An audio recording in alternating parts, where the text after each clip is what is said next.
magiging global ang mga tarsier, maliligaya. Okay, halimbawa kayo po to. Gigil na gigil ka na talaga dito, ayaw magtrabaho, ayaw magbenta. Isang araw na imbita mo si Kay. Alam mo ito si Kay potential. Kalahi siya nito ni Halimaw. Saan mo ilalagay si Kay? Kay Halimaw o kay tarsier? Ito mo siya, ilalagay mo siya dito. Ang tawag po dyan is spillover. Spillover. Kapag nilagay mo si Kay dito, yung 500 pesos na direct referral mo sa kanya, sa'yo mapupunta. Hindi po sa kanya kasi ikaw nag-imbita dito. Pero, yan po ay mapapakunik dito sa tarsier na yan. At pag napakunik itong si Kay, tarsier yan, tarsier na yan. Ang pinakamasayang tarsier sa lahat ng tarsier. Alam nyo pa, naka-smile yan? Ito ang kitaan po ng mga tarsier. Number 5, para sa lahat ng... Ayan. Okay. Ayaw magtrabaho. May mga tao po talagang ganito. Nagjo-join lang, kinukuha lang scholarship para magamit ng beneficiary. Nagjo-join lang, gumagamit ng produkto, pero ayaw magtrabaho. Nalagyan ng tao ni na ikaw, nilagay mo to dito. So ano mangyayari dito?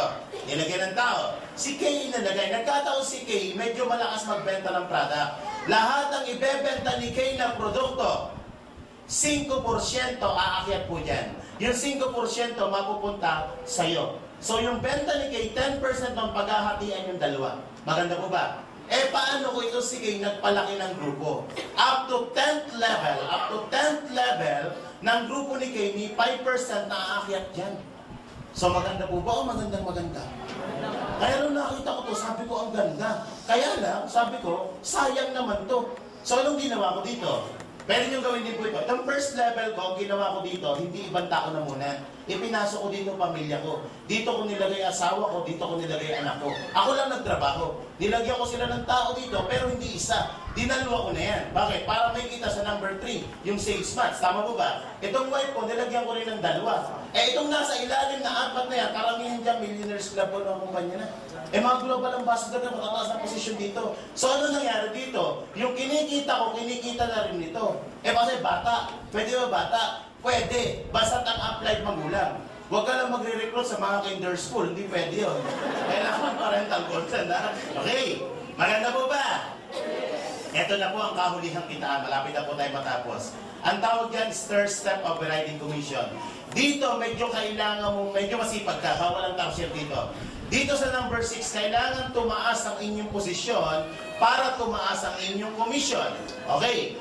Ang unang posisyon, ang tawag ay distributor. Kapag distributor ka, wala ka munang kita sa number 6. Once na bumili po kayo nito, automatic ang titulo mo distributor. Kailangan ka maging silver para may 10% ka. Kailangan maging gold ka para maging 20%. Kailangan maging global ka para maging 30%. Ang tanong, anong gagawin para tumaas ang posisyon? May requirements po. From distributor to silver executive, ito ang kailangan ma-hits nyo. 10 global points. Gold executive is 100 global points. Global ambassador is 1,000 global points. Ano yung global points na tinatawag? Lahat ng produkto may mga points. Ang 5 po ng C24/7 equivalent to 1 point. Ang complete is 6 is 1 point. Qualities is 8. Lahat, pati kape may mga points. Kapag naka 10 points ka na, magiging silver ka, may 10% ka ng kita sa grupo mo, sa sales ng buong grupo mo. Kapag ikaw naging gold, magiging 20, kapag naging global, 30. Sino ang magbebenta ng mga requirements? Yan ba'y benta ko lang mag-isa?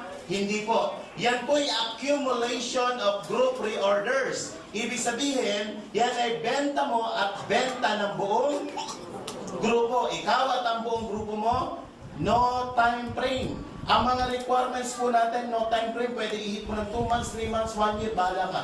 Sa ibang company, may time frame, 2 months, 3 months, pag hindi mo na-hit, back to 0 ka. Tayo, no time frame.